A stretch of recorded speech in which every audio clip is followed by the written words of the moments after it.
Hello, everyone, and welcome to Geek Tank, where everything is a matter of geek. We're your hosts. I'm Zia. And I'm Kay. And as you can see, today we're rocking some new equipment. Yeah, man, we got some Zoom H6. We've got a handheld mic now, which I'm using because I feel so much cooler using this. Oh, you're a broadcaster now? Yeah. All right. And we're also doing a new segment that we've been meaning to get around to. This is a bit of philosophy, I guess you could say. Philosophy mixed with some pseudoscience. Well, I wouldn't even say pseudoscience because I'm not really... I guess some of the ideas we're going to be throwing around in regards to beliefs might be a little pseudoscience-y, but I'm not going to spout that as science. Yeah, I mean, you've been doing your research on this for a while now. You've been reading, how many books have you read so far? Are you just talking about my entire book list? No, man, about the subject that we're talking about today. That's still a lot. I don't know, probably 50 plus. All right, so yeah. I mean, you even listen to it on the way to work and stuff, too. Yeah, books, audiobooks, podcasts, just whatever. But the topic we're going to be getting into today is consciousness. What is consciousness? Exactly. And this is something that, there's not really an answer to. So what we're doing right now is sort of a fun little powwow, I guess you could say. Yeah, it's just pretty much a discussion. Yeah, just things we believe, things we've, encountered before. And just trying to raise questions, I guess. Well, I don't even think we're raising questions, but we're taking the time to close the door on the outside world and kind of just entertain these sorts of questions that I think everyone has at some point, but doesn't really ask out loud maybe for fear of what other people might think, or just because it's something that is a little too far out there to normally speculate on. So we're kind of closing the door in a sense to open the door to that sort of discussion. So we're not trying to tell anyone how things are. No. Or what's what. Well, you really can't with this topic. Exactly, you can't. There aren't answers, as we said. But, we're going to entertain possibilities and have fun with it. So with that in mind, shall we get started? Yeah. So we've already said the big question, what is consciousness? So this is such a difficult question, I think, because so many people have different ideas as to what consciousness is. And I think, even going from situation to situation, the same person will have different ideas as to what consciousness is. It's a very context-based... Yeah, I truly believe it's dependent on the person. Everyone's going to have their unique take on what consciousness is, but then it's also just so very unexplainable. Right, and there's a lot of things that people tend to think of it as. Some people say consciousness and they mean the mind. Some people mean the brain. Others mean a soul, or spirit, or even awareness. Just a conscious sort of awareness. So where do you fall on this answer to what is consciousness? For me, honestly, I don't know. I feel like for me, it's the further I try to find out about it, it's just setting myself to go into this rabbit hole of just question after question after question after question, and it's just, no, I'm just gonna try and exist. I think that for me is consciousness, is just living. To be. Just to be. In essence. Okay. And that's a good way to look at it, because and again, for me, that right now my answer to what is consciousness is it's whatever your current experience is. Mm-hmm. It's very closely tied with all those other things I said, like mind and soul and awareness, but consciousness is also, for me, very deeply intertwined with reality. Mm-hmm. It's because you can only know reality in regards to what you're aware of, what you're conscious of. That's the thing too, is how you're mentioning the soul, the body, or in whatnot. Well, not. The thing that gives essence to what you are, as opposed I to would just say existing because autonomously. that's mainly in regards to what being human is. I essentially like, but then again, it's like I believe consciousness is a little bit beyond being what a human is, like beyond just the body. Right. Like, for me, since ever going since ever I went to the panel and we were talking about frequencies and stuff like that, like how everything is like a vibrational frequency. You're talking about Ruben Langdon's panel, right? Yeah. Okay. So you can look at this table right here, or the mic that you're holding, and it's made out of atoms and electrons and whatever mass, and they're vibrating to hold that form. Right. So is it, in a sense, like, what is making it hold that form? Well, I think right now you're getting into quantum theory, in that the active observer, the conscious observer, gives it that form. But with what you're really getting at, though, seems to be the different levels of consciousness. You talked about consciousness at the level of being human, but what about consciousness at other levels? Something maybe non-sentient, like a table. Like you were saying, is there some kind of consciousness to that? Exactly. It's like we think it's non-sentient because that's what we perceive it to be. But that's our reality. That's our reality. But is that the table's reality? Exactly. It's like the table is just willing itself to be a table. Yeah. You see, that's another thing, is that consciousness means so many different things. There's so many different definitions to it, and I think that this state of being that we're living is just one level of it, of consciousness, because then you start to look at, even in our experience as human beings, there are multiple levels or multiple states of consciousness. I mean, you have your conscious experience versus your unconscious experience, such as asleep and awake, and if you were spacing out or you were out cold. Oh yeah, things like that. Dreams are powerful. It just it feels like you're transported into a whole nother world, which could be actually real.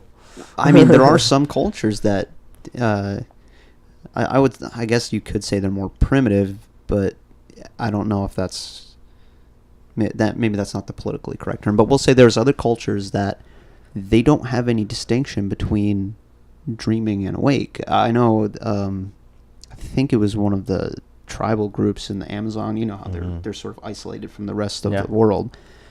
They don't really have anything to distinguish the dream state from waking reality. It's also being to them. It's real.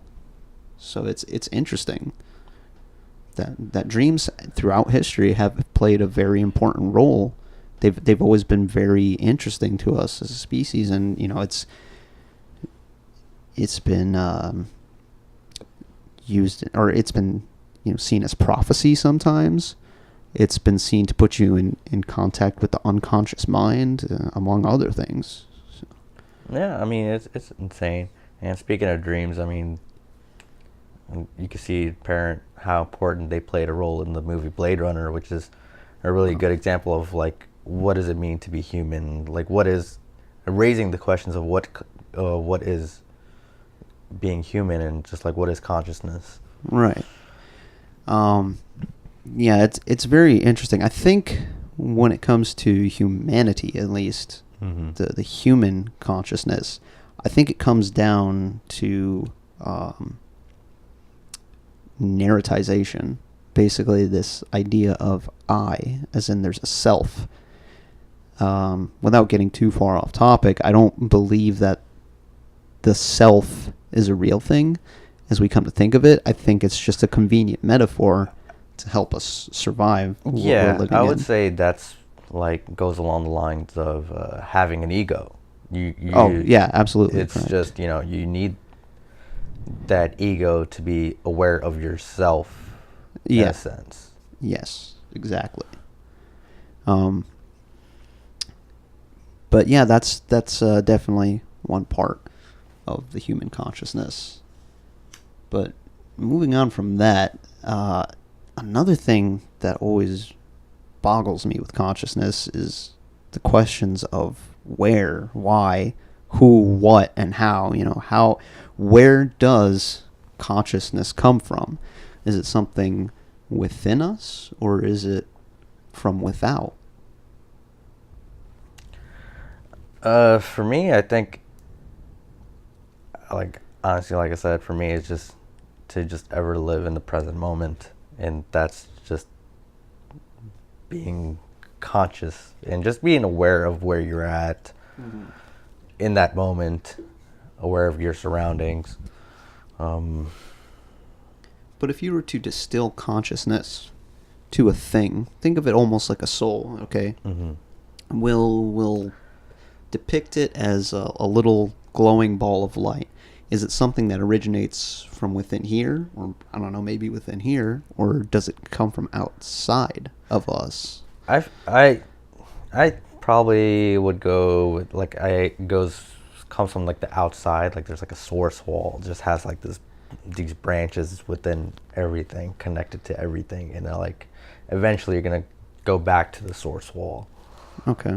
So what you were saying is basically that consciousness is something almost like a fragment of the whole. Is that what you're getting at? Well, not consciousness in general is just a fragment of the whole. Is that what we're experiencing right now is a fragment of the whole. Okay. Like just a fractal, almost. Yeah. Pretty much everyone that's living and every non-sentient thing is just connected to this one. Like, that's my belief system, I guess, is that, like, we're all just connected to this one everstream or source wall or whatever you want to call it. Like, even I don't have a name for it. It's just that we're just connected to this one source of all. Well, what you're saying sounds a lot like the classic mystical ideas that essentially there's a supreme, and I hesitate to say being, because again, when you start giving things names, you limit it. And to limit it entirely misses the point, that you can't define it, at least not from our human consciousness. Who knows if you could ever get outside of it, because if you trace things back to the origin, it's just a big question mark. Eventually it just boggles the mind. Well, not even that. It's just kind of like, what's the origin of the origin? Well, yeah, which is why I'm saying it boggles the mind. Yeah, that's why it's like, I really... And you have to... For me, it's just like, I try to accept it, because if I start questioning it, I'm gonna put myself down in that rabbit hole. Which we both know I've done. Yeah, I've done it too, and it's just draining. It's draining on the mind. I mean, my saying has always been to accept the contradiction. You can't have black without white. You can't have good without bad, and understand that good is bad and bad is good, and black is white and white is black. And then not even that. It's just like it's a combination of those two. Right. It's just that it's just pretty much like a combination of things. Like, you don't ever go extreme this way. Don't ever go extreme that way in anything, and it's just... Or rather, even extreme, saying to go extreme is kind of missing the point, because it's about going with the flow. Yeah. If the flow takes you to the extreme, you can't really fight it. Yeah. So, but yeah, for me though, I think with the whole question of where consciousness comes from, again, this is another huge conundrum. You have so many different frameworks from which people look at this, and I think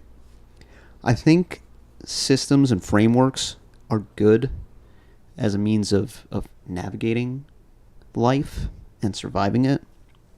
But when you start to try and tack them onto these things and create a framework for understanding the mysteries of the universe, you start to run into problems, and eventually you have to discard them, because you end up becoming reductionist. So science, for instance, will tell you, most likely, it depends on who you're talking to, which scientist, but most of them, I think, will say it's some combination of chemicals within the brain yielding this idea of consciousness and self. And it totally could be that. I don't think we can say that, no, that's not true, but Mm-hmm. something about it feels almost fundamentally wrong. I don't necessarily want to say, you know, like I'm not trying to say from a religious standpoint there's a soul or anything like that, but it's like when we were talking about, you know, the origin of the origin. How do you get this thing just from chemicals and you don't see it arise anywhere else? And also, it's knowing what you know about dreams, that you could potentially live an entire life in the span of 8 hours while you're sleeping. And then not It's even just, within dreams, you could imagine it. oh, You know, of like, course, yeah.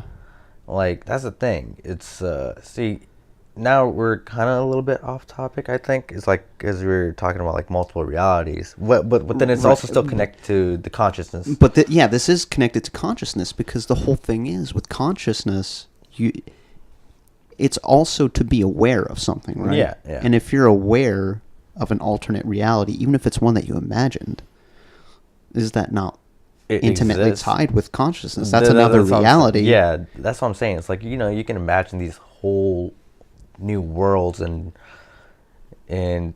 live a lifetime within that world. You can even imagine yourself dying within that world, and it's just like, okay, you've Right. given birth to a new reality Mm-hmm. within the frameworks of your own consciousness. Yeah, that's absolutely true. I would agree with that. It's so mind-boggling though. Like I was saying, like that, to think that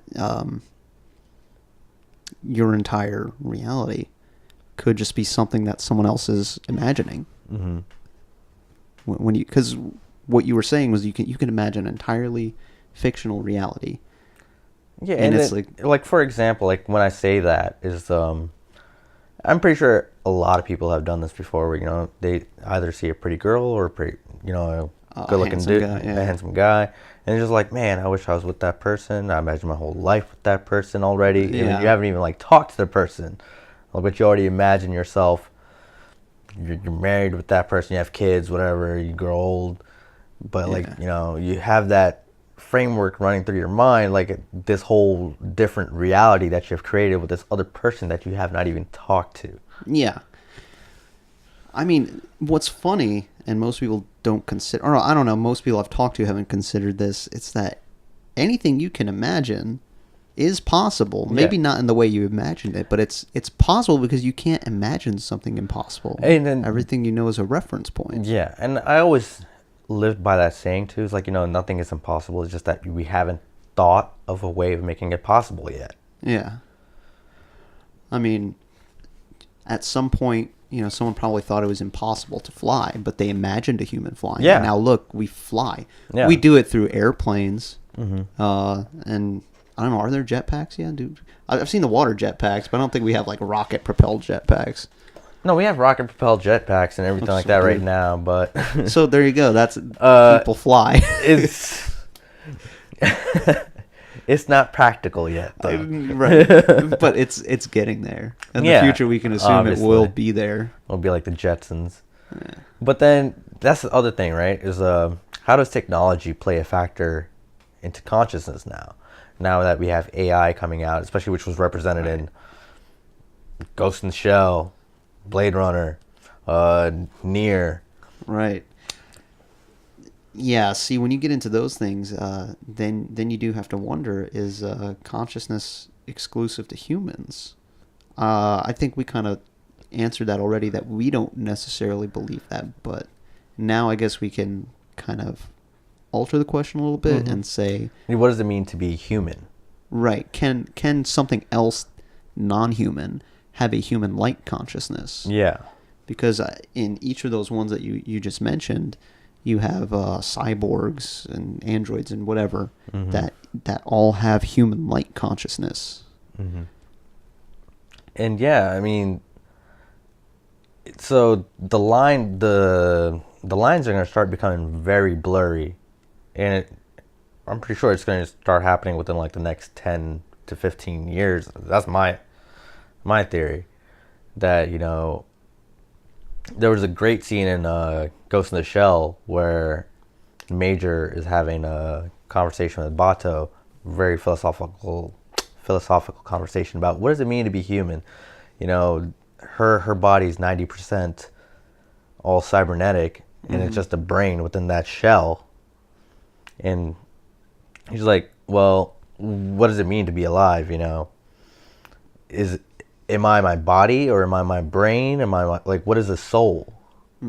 So she asked those questions. She was raising those questions within that anime. And same thing with Blade Runner. It's the lines are going to be blurry because, like, for example,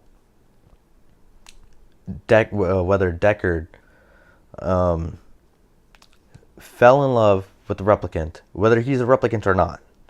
Obviously, you know, they left that question open. Right. You could say is that if he's a replicant, humans have created something that can naturally fall in love with another replicant. If he's a human, you could say we've created something non-human that a human can fall in love with. Right. Also, just with the replicants in general, I mean, look at them. They feel. They think. There's really nothing distinguishing them from us. Yeah, and like in the movie, like in the original one, not the sequel, but like in the original, like I mean, I sort of felt bad. Like, yeah, you know, they're aware that they have this short lifespan, right? And they just want to exist. They're essentially like children almost. Yeah. I mean, very, very intelligent children because they have so little life experience, and it's just like they're because they're so intelligent, they're conscious of the fact that they've been denied something. Yeah. And then they lash out like children. And you kind of see them going through these steps of maturity, especially with Roy Batty. When you watch how he behaves throughout, down to the very end where he makes that decision to save Deckard. That was almost like he went through a very accelerated version of a human upbringing. Like, you know, you go through your childhood, and then you go through your rebellious teen years, and that would be him going after his maker and killing his essentially father. And then even in 2049, where you see like how 2049, I feel like it was like so relevant to the current state of technology, even though it's a sequel to Blade Runner. The fact that they incorporated AI and like a holographic AI, right, Joy, where Agent K is just practically in love with this hologram, right? That is just programmed, but like it still developed, that AI developed feelings for K, even though it might have been programmed or whatnot. It was tailored to his thing, and it was very well conscious. It tried to save him. Yeah. I mean, it's interesting. It was almost like both of them were in a way fake, but then they're the most genuine people, or like it was them being together and their relationship that made each other real, like them together. Yeah. In a world where they're denied that. Right. Where it was very apparent, like, and you can see that in previous history too, is just that if you're going to be a dick to a group of people, right, it's not going to work out in your favor. You get back what you put out. Yeah. So, yeah. But I think moving on from that, because we still have more questions, we sort of talked a little bit about states of consciousness. So, going with that, we normally think of this as being conscious, what we're doing right now, how we're behaving. But then we talked about sleep and dreams as being another state of consciousness. So, what about when we shift into other states of consciousness while we're still awake, essentially like hallucinations or flow states, things like that. Even imagination, when you space out essentially and start imagining another life. If you can't tell in a dream, for instance, that you know it's any different than this state of reality. Like we said, you could live an entire lifetime in the course of a nap. So how is that any less real than this? Other than the fact that when you wake up, it's gone. What if you're just shifting back and forth?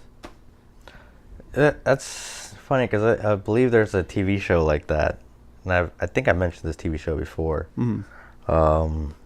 It's got the villain from DOA in it. Oh, Jason Isaacs. Is that his name? I think it's Jason Isaacs is his name. Yeah. Where he was in a show, I think it was called Awake, where in one reality he got into a car accident. Like, the premise was that he got into a car accident and his wife and kid were in the car. And so after he wakes up, he finds that, like, in one reality, it's his wife had died and his son is alive. And then he wakes up again in this reality, it's his son that survived. His son has died and his wife is alive. And he has and he's just shifting from both realities. Right. So essentially, it can happen. I mean, that's the thing. There's no, I don't think there's like a science behind it right now. I mean, if you get into like theoretical stuff, like the many worlds interpretation of quantum physics, which I'll save that because I do have that lined up in my notes. But all right, so back from technical difficulties with a fallen camera, but I believe we were touching on the many worlds interpretation of quantum mechanics, right? Yeah, so we're discussing the many worlds interpretation. Right. So, yeah, what I was going to say was, for me, and this is probably about as pseudoscience-y as I'll get, is that when it comes to fiction, obviously operating in the real world, I know to make the distinction between our reality and fiction. But when I really start to go down that rabbit hole, to me, it's almost like fiction is no less real than what we're living in now. I mean, obviously, if you're talking about like fantasy or something, we can't shoot fireballs from our hands or lightning bolts out of our fingertips, like magic kind of stuff. However, you can imagine that. How is it not real in some other world within this crazy web that is the universe? Because there could be a universe out there where the laws of physics are entirely different than what we know here. Well, that's talked about, and I believe in the many worlds theory, is that they say that in these different universes that they may operate within the same plane of existence, but in a different frequency, which is like a totally different thing. They talk about, the laws of physics that we have here, but it's probably going to be totally different in that universe. Yeah. Well, see, with many worlds, it's essentially for each possible outcome there is, each time you condense one into a reality, that reality splits off. So it's like if you had the choice between vanilla ice cream or chocolate ice cream, in one universe you chose vanilla, and that became your reality, and then in another you chose chocolate, and that became your reality. And you could say that it accounts for fantastical worlds. It's just, at what point are you getting into a fantastical world that's just a simulation? I mean, that's to assume that we're not in a simulation, which I'm not saying we aren't. We could be in a simulation. I choose to not think about it. I know, but this is our, just oblivious. This is our time to think about it. Because, like I said, man. No, at the end of the day, you got to shut it off because you still got to come back to this world where you got to eat and sleep and take a shit. you got to do all these things. You got to go to work. But what you're saying, like, also reminds me of those TV shows back in the day. Now that I used to enjoy watching, like Sliders was the one. Another one, which is awesome, part of my childhood, was Quantum Leap. Quantum Leap was good. I liked Now that like we're having this conversation, I'm like, damn, that show was ahead of its time. Yeah. Oh, yeah. Quantum Leap was good. Yeah. But Jumping into different realities, and just helping people in that in that framework. It's nuts when you get into it. Like, we really know so little about reality and the universe at large. I mean, we think we know. That's why, like, when I start hearing people make these materialistic reductions, I kind of just get a little turned off to the conversation, because it's like, knowing what I know about quantum theory, and I am no expert on it. I think most people, most laymen at least, have a they have some misinterpretations about the theory, and I'm not immune to that. Like, I also probably do not get it, and then you get people doing the woo woo side of things, but the woo woo side of things, saying things like an atom is empty space, and that's just not true. An atom is an atom. You and I are empty space made up of atoms, and then the energy gives, like, the energy holding those atoms together is what gives it the illusion of solidity. But getting back on track, when you getting back on the woo woo, getting back on track and away from the woo woo, with quantum theory, you learn that there's really not a whole lot of material to the universe. It's almost uncertainty is the rule with quantum. Well, here's the other thing too, right? You can compare it to how much do we know about Earth in general? Not much. Yet we act like we know everything. We know what like we works to get certain results, and that's a fantastic thing. Classical physics is immensely good at that. Solving very practical problems for getting shit done. But when it comes to understanding what is, like what reality encompasses, it falls vastly short. Yeah, I think. Yeah, I mean, like I said, it goes hand in hand, right? You need that balance of, I need to know what this shit is made out of, but then it's also like, okay, I need to not know how this shit is just formed. You gotta have that balance of, like, you can't always be too scientific. It's like the Bruce Lee thing, you'll either become a robot. You need that balance of, like, okay. Well, likewise, you also can't become too religious or too spiritual, or else, again, you become robotic almost. Yeah. I think that has to do with ideas, kind of, and this does tie in with consciousness, because when you consciously identify yourself with an idea, a thing, rather than just being, I think that leads to problems. But I look at that as, like, you're just limiting yourself. You're limiting your potential. And I don't think anyone really likes that, because when you start to feel like you're locked into one mode, you start to get unhappy, and then you realize, oh wait, no, that's not me. I'm a little more flexible than that. And a lot of people get caught up in that too. Is they just trap themselves in this box, and they feel like they just can't get out of it. And it's like, I'm guilty of that. I've caught myself in thought loops and shit. Oh yeah, well, everyone does. That's also part of being human. Yeah, but it's also a trick of language. Did you know that in other languages, I think, what's the example I always use? I think it was Irish, that the way they would say things is, in regards to emotion, I feel a happiness upon me, or I feel a sadness upon me. Whereas in our language, we say, I am sad. I am happy.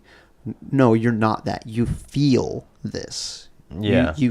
I feel happy. I feel sad. I think that's a very important distinction to make, because, we again, going back to Ruben Langdon's panel, he talks a lot about language, and language is very important for constructing your reality.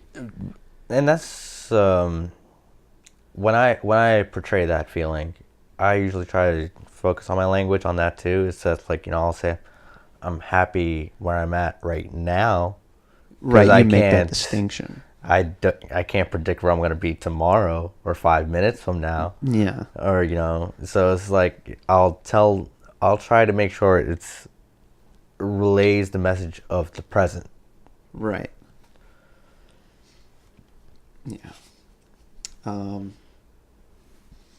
Also with consciousness, since we're still on this states of consciousness and the different parts of it, we mentioned the ego before, right? Yeah. So the ego is just this, us right now. I'm Zia, you're Kay.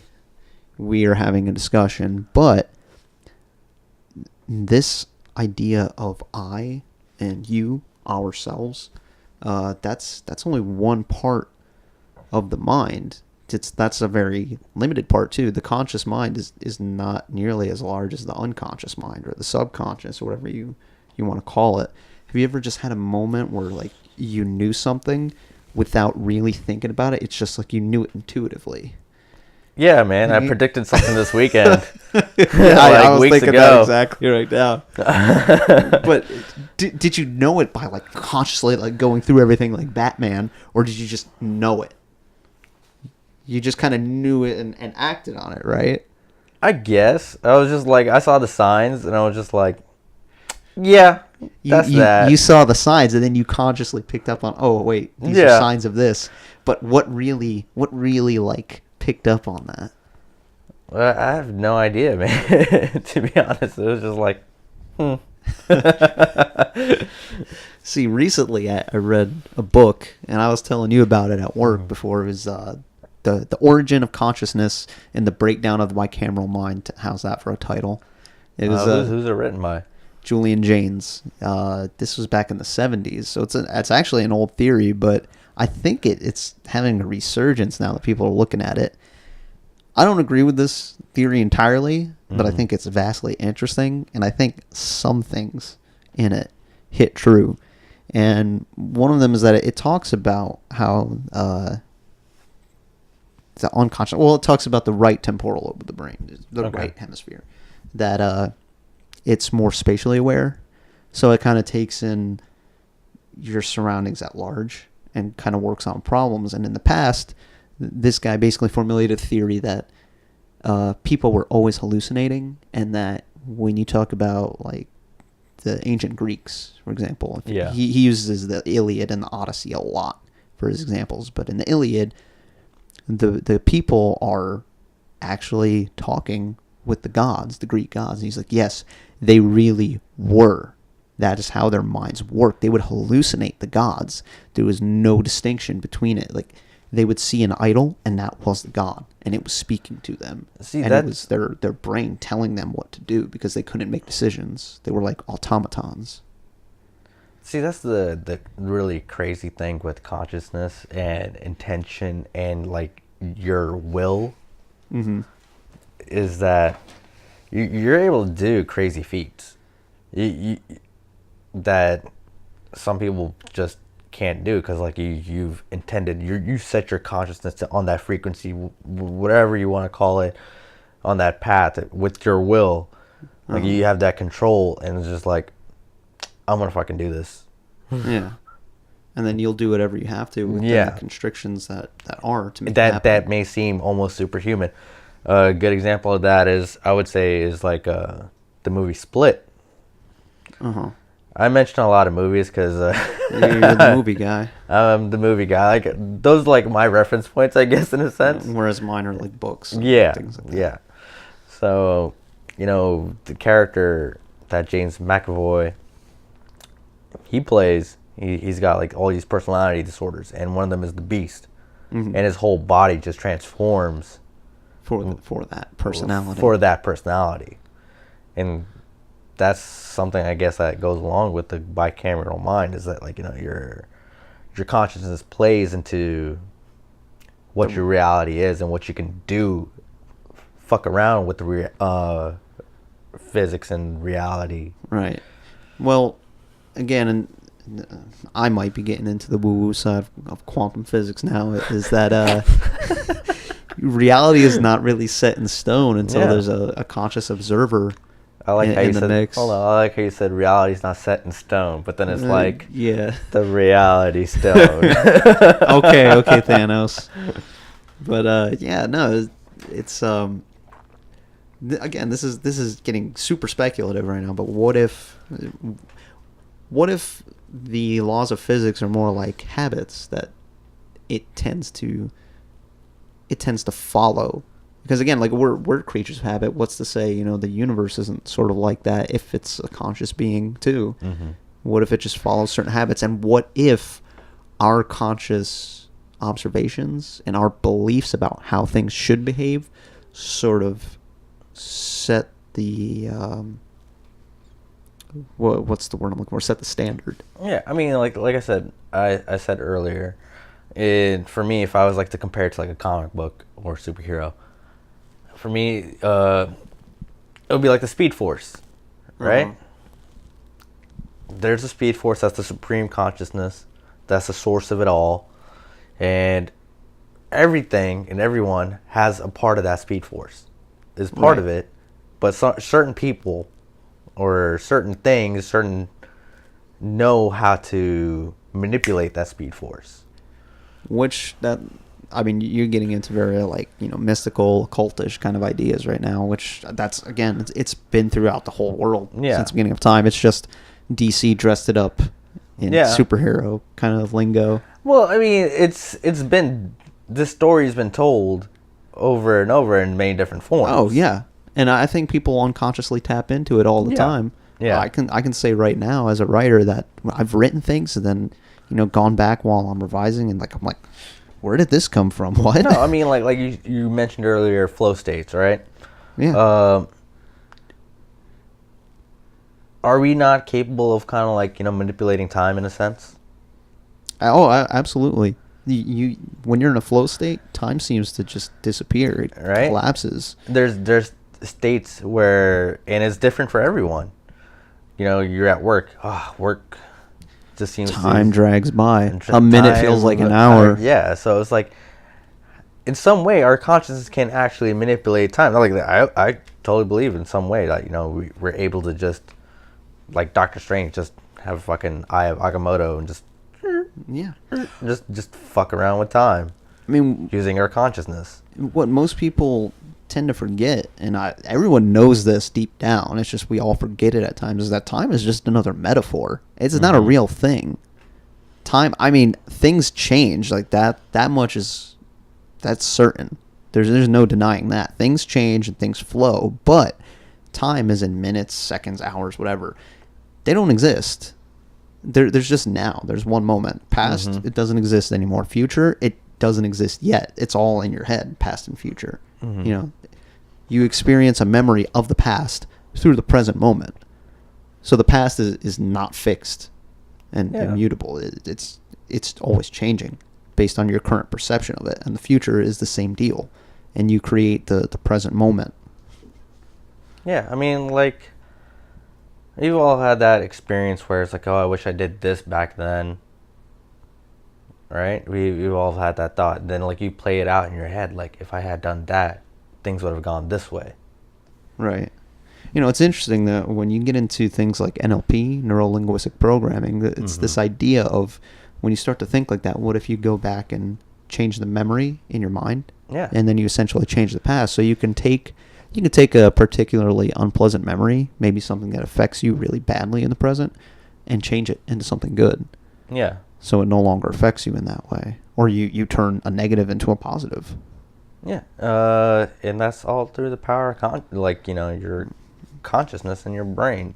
Your well, not your brain, essentially. Well, it is your brain. Your brain cannot tell the difference between what's real and imagined. Yeah. What does that say? Well, yeah, and you see that in some people, man. You see that in pathological liars and stuff. They tell themselves these lies. And that can become problematic. I think that's the thing. It's like these people will deceive themselves. People will tell themselves this lie, and they'll live it like it's the truth. When it's like you have multiple people who have witnessed that thing, and it's just like that's not how it went. But okay. See, that's where it becomes a problem. Your own first-person conscious reality, so long as it does not conflict with the consensus reality of everyone else, is totally fine. But then, see, it's hand in hand. Because No, then if you have I like know. a group which is just telling this one lie, and you know there's this one person who's trying to tell the truth. 1984, man. No, I know it's tough, and nothing is isolated. So it's like your first person reality is directly tied to the consensus reality. But in this sense, or at least what I was trying to drive at was that people can have their own personal beliefs. Like some people are Christians, some are Jews, and some are Buddhists and Muslims and so on and so forth. Like as long as what you believe personally doesn't hurt anyone else, it's totally fine. Oh yeah, I mean, like, And then that's what we always try to live by, And that's our message with Geek Tank is always just to do things with integrity and not to inflict harm onto others, or But there are times where conflict leads to something better. It's putting that framework of mind of just like looking at the negative and turning it into positive. Right. I mean, conflict is inevitable. That's just the nature of things. But there's gonna be good people. There's gonna be bad people. Yeah. And again, it's a matter of perspective. Yeah. Good and bad. All you can really do is, like you say, be. Yeah. And that's how I've just been trying to live my life now. Yeah. To live to the best of my capability, to be able to try and help others, to the best that I can without, because that's the other thing too is if you give your all to everything, you still owe to yourself. Some people will say being selfish. Like I said, anything to the extreme. Don't be like extremely selfish, but like also take time out for yourself and not just spread yourself too thin. Also the question of being too selfish or too selfless. You also have to consider what is the right amount of selfishness or selflessness for a person, because you can only be what you are. Yeah. So like if you're what society deems a bad person, I'm not saying be a bad person. Don't just like throw caution to the wind and act without integrity and start hurting people. Like I would never advocate that, but sometimes people just are what they are. I think when you consider this time, I'll bring up a reference to something. I'll bring up Cowboy Bebop with Spike. Yeah. At the very end, he's basically walking to his death, and he just rationally you could say no, don't go there. That's a bad idea. You're probably gonna die if you go, right? But he just has to go. He doesn't really have a reason. He's just he has to go, and he knows there's just no avoiding it. At some point, it's just sometimes you can't explain these things. Yeah. So if, for instance, with me as a writer, it's like I don't know if it's ever going to lead anywhere. Maybe I'll never be able to make a living doing that, and you could argue I'm wasting my time with it. But at the same time, it's like, as much as I try to rationalize, should I really keep going with this? At the end of the day, I can't give it up because it's like something's compelling me. Well, I have to, even though it's not always the most fun thing in the world. You could almost say there's a societal consciousness, right? Oh yeah, at the level of a society. Yeah. As in, right now, I'm not saying everyone, but there's a big group of people that will value money over anything else. Yeah, absolutely. So I believe people are doing certain jobs miserably just and giving money this consciousness. Right. Yeah, and that's having definitely money have power over them. And it's just like, you can say it's a sentient thing now. Yeah, there's definitely a collective consciousness, and then there's our singular consciousness. I believe, personally, that the more we as individuals are following our individual consciousness towards what we want, but directing it in such a way that it benefits the collective, that it's going to make everything better. That's my personal belief. Mm-hmm. Now, putting that into practice is so much harder than it is to phrase. You're always going to have conflicting consciousness, trying to go in with your reality. You're going to have other people's, viewpoints thrown into your mix, and you're going to make, it's just this big blender, and you're just trying to get out. Well, I think another problem is kind of like what we talked about with like ideas and systems, that they have their own consciousness in a sense. Yeah. Because when you look at a system, you set up a system and it starts running for itself. A company, for instance, eventually it kind of becomes its own entity. Yeah. And I mean, there's people running it, but we work in the same place. A lot of times, don't you just kind of turn off this conscious eye? Don't you shut off K and you're kind of just doing the job? Yeah, you're just in the set of motions. Your body just working on its own. Just like you're not even thinking. You're just like right at that. I'm making whether you're working at a factory or whatnot. Your body just running through its motions. So it's like autopilot. Yeah, it's like on autopilot. And at that point, you're not really you. You're the company. You're the hand of the company. Yeah. So. Yeah. Yep. I think this kind of ties into next to our next little topic about basically what is consciousness in regards to set and setting. And I know that has a psychedelic connotation because that was Timothy Leary's famous statement, was that that has everything to do with psychedelics and LSD. But I think it just has to do with consciousness in general, that where we are, who we're with, what we're doing at the time kind of defines us. And this kind of goes into this idea I was talking about before, that this idea of ourselves, I as a person, some fixed unchanging being, is false. That we're basically defined by the current set of circumstances more than anything. Yeah, I hate that term where it's like, we can't teach an old dog new tricks, right? Right. It's such bullshit, because it's like, no, you can. A person is always going to be changing.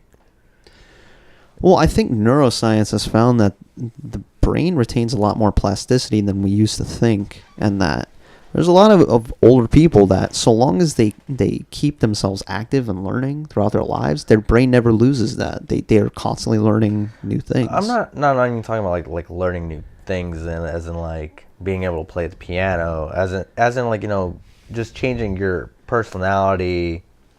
Oh, just changing your quintessential being. Yeah. Well, that ties into it too, is what I was saying. That basically, like, you can keep yourself more fluid than you think. Yeah. I don't know. I kind of have this little theory. I don't know if it's true or not. It's just I've had this thought occur to me that, and I'm not the only one, but I've entertained it a lot more than usual recently, that, deep down, like, we're just a base consciousness, one thing, and that what we are, this idea of ourselves, is just everything else tacked on to that base consciousness. So it's like your body, that's one thing tacked on, and then your life experiences, and then the current group of people you're with, and what you're doing in the time. Yeah, so it's like an onion. Like, there's so many layers to a person, and what makes that person a person. Yeah. It's like, and that's why, like, like, everyone has this unique thing. Like, that's what makes everyone unique. Right. Is their life experiences, where they hail from, what language they speak, the way they speak it. And it's interesting that you bring up language too, because it's proven that just learning another language and switching the languages you're speaking at the time can totally change your personality. That the sort of mindset you were in when you learned a language, you will return to that certain mindset again when you start speaking it. Yeah, and not even just like, speaking a different language. It's just changing the tone of the same language that you're speaking. Very true. Yeah. If you just change the tonality of the way you speak, it's just, you're going to be in a different mind frame. Absolutely. And body language as well. Yeah. It's proven that power poses will Yeah. make you feel more charismatic and more assertive. Yeah, I mean, like, we discussed this in our tattoo videos, where, like, the Maori and, like, Polynesian people, they have these warrior dances, like the haka, to intimidate fear, and just to make them feel empowered. Yeah. And that's a whole totally different state of consciousness, like, for them to, or a framework of a mind to put themselves in to empower them through their battle or whatever. Right. I mean, I can even say from personal experience, when I was working Halloween Horror Nights, I had little things I did, basically like little triggers to put me in a certain mindset. Because obviously my job is to scare people. I want to be scary, right? Well, I had certain things that would set off a trigger in my own mind. Like I started it unconsciously, and I realized, okay, I'm doing these sorts of things. Let me kind of like use this almost like as a way to program myself. So I would, start to like, as I'm walking along certain areas, tap the wall or run my finger along it, and then get in that sneaky, creepy clown mode, and sneak. Yeah, I mean, like, and we talk about this whenever we do our cosplay fitness panels. Whenever we do it at AFO, it's like, we tell them, like, what is cosplay? Is, you get into the costume and then you start Right. becoming the character. So it's like you're a whole totally different person. Mm-hmm. Whether it's for that weekend, but you're totally like a whole different being. Like, you're just yeah. That's exactly what happens when you cosplay Vincent, right? yeah, I do. Yeah. Well, you totally change. exactly, and you become a lot like Vincent, right? You're like your own interpretation. I would say so. Yeah. Yeah. Okay. You start climbing blocks and stuff? Huh? Yeah. You start climbing blocks? No, I'm just talking about, like, you fucking dick. Anyways, I'm just talking about, like, there's so many ways you can just switch into a different reality, like, framework of a reality, or more better one for yourself. There's so many different ways you can go about doing that, whether it's exercising. Yeah. It's just like you just see that minute change in your body, and it just sends off this whole new different way of thinking for you now. And again, it also comes back to intention. Mm-hmm. You set an intention to do something, and Yeah. there you go. Yeah. If it's a heartfelt intention, you Yeah. really mean it, you can totally change your reality in anywhere from mundane to profound ways, Yeah. I think. And I think the profound changes take more time, but Yeah, and it's all a matter of a person's perspective, man. I mean, everyone's gonna have different perspectives on things. It's you're gonna find beauty in maybe the most mundane things. yeah. I mean, beauty is all in the eye of the beholder, as they say. Yeah. So, we've been told this story or we've been told or been indoctrinated to a certain way of thinking, where now I believe, like, people are just becoming more open-minded, Mm-hmm. more receptive to change. But with that, you also have to understand that, you can't force information onto someone. You can't force knowledge onto someone. You have to let them come to the conclusion. Which I think is why it's always better to ask questions, which Mm-hmm. we're kind of doing that with this right now. We're asking questions, and we're just providing our answers. Yeah. No, yeah. I mean, and I would hope that those that are listening in and watching are just kind of like also sort of debating with us too on their end. Kinda. Yeah. You can always ask us questions. Yeah. Comments are there for a reason, guys. Yeah. And also, I love to talk about this stuff. Even if you're talking to me about mundane stuff, I will find a way to drive the conversation towards this. But Don't talk to him. talk to me. Anyway, I think this is a good capstone, because I like to listen to a lot of and read a lot of Alan Watts stuff, and I think he's had a pretty big resurgence in popularity these days. He was basically we'll just kind of simplify, say he was a Zen philosopher. He was big on Eastern metaphysics, but he had a saying in regards to birth and death that going to sleep without ever waking up is what we think of as death, and that waking up without ever having gone to sleep is birth. So it really makes you wonder about consciousness and, what we typically think of as life and, of course, death. It's like, where, if consciousness is from without, or even if it's from within, where does it go when we die? Does it just disappear or what? Because we don't really know. And people having NDEs, there's some pretty crazy implications to that, I think. In NDEs, he's referring to near-death experiences. Yes, near-death experiences. I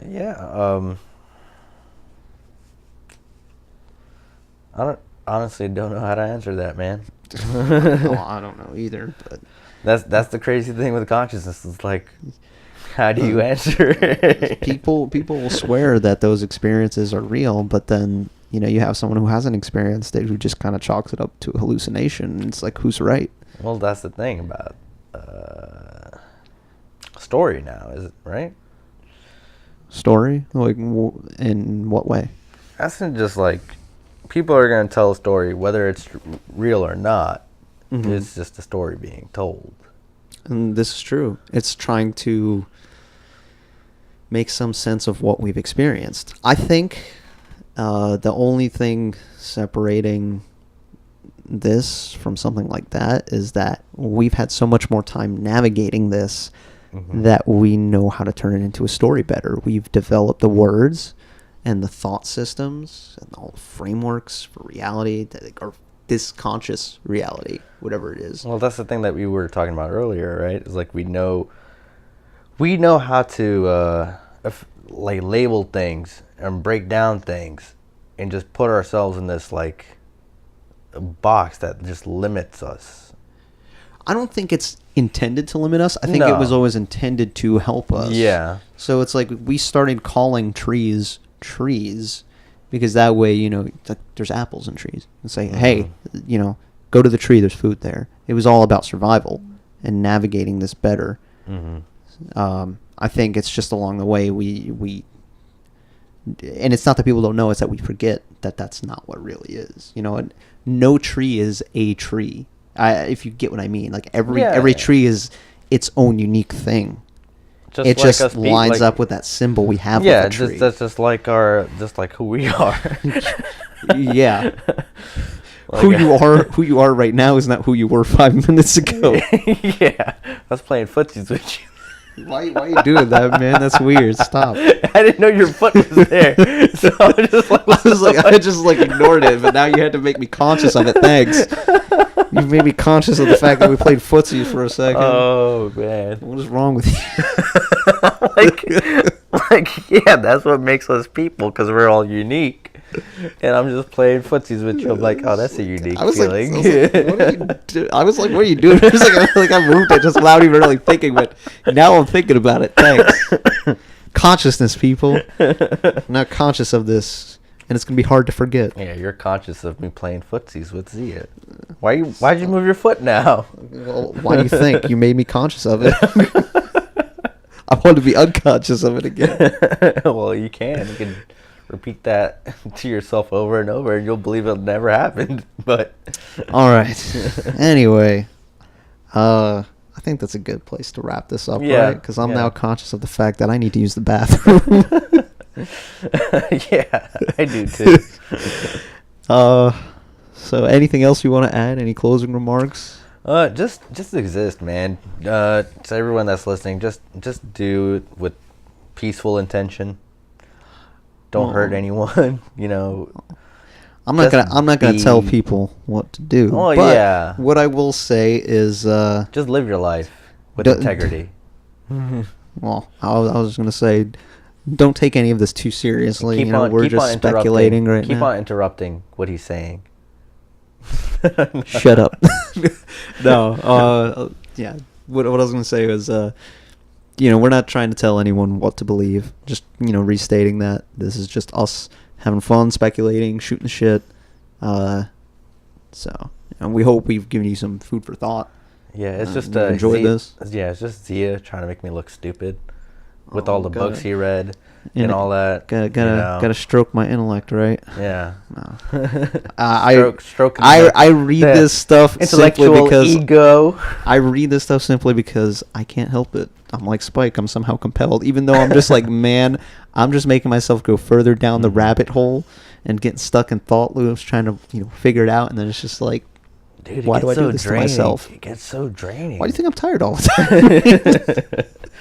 You just gotta shut it off sometimes and just like, man, I gotta let loose and have fun. Well, that's why sometimes I'll just go act a fool. Yeah. In a sense, though, knowing this kind of stuff, it puts perspective on life. It does. It's like then you can actually just, when things get stressful, you're like, wait, this doesn't matter. Yeah. This isn't a big deal. It's like I can think about the bird's eye view of things and be like, oh, well, it's really unimportant. I mean, yeah, I got to make money, I got to survive, but it's like, at the end of the day, if you're having a good conscious experience, what you determine is a good conscious experience, and that's all that matters. Yeah. So on that note, thank you for watching. This has been Geek Tank, and we will see you next time.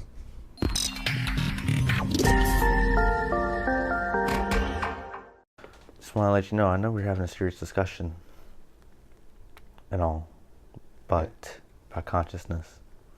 Okay. But I really do have to take a fucking shit, and I gotta fart. Do you want to take a shit now before we start? No, because I don't feel comfortable taking a poop in other people's place. Don't be farting in my room. I'm not. Don't worry. I'm going to hold it in. For the record, like a champ. If he farts in my room, I'm going to hold it in like a this champ. discussion is over. I'm going to hold it in like the champ I am. All right.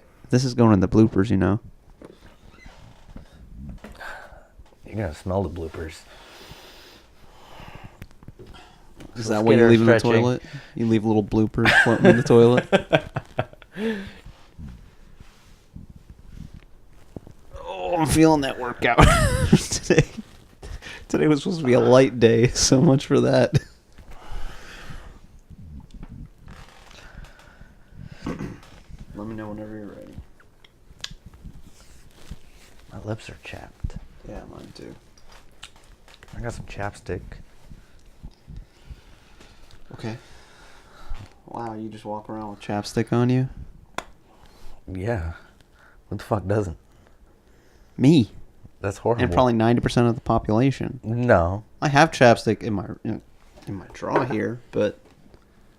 Do you not kiss without chapstick? I mean, that's different. I'm prepared for that. I mean, like, if I'm going on a date, that's different. But that's not different. Be prepared for anything. Dude, you gonna kiss me now? Huh? No, it's okay. I mean, you are milk chocolate, as you say, but I'm not gonna kiss you. This is actually chocolate flavored. This is mint, I prefer. This is mint cocoa. I actually like mint cocoa, but no, dark chocolate is healthier, so I prefer dark chocolate because I'm Mr. Healthy.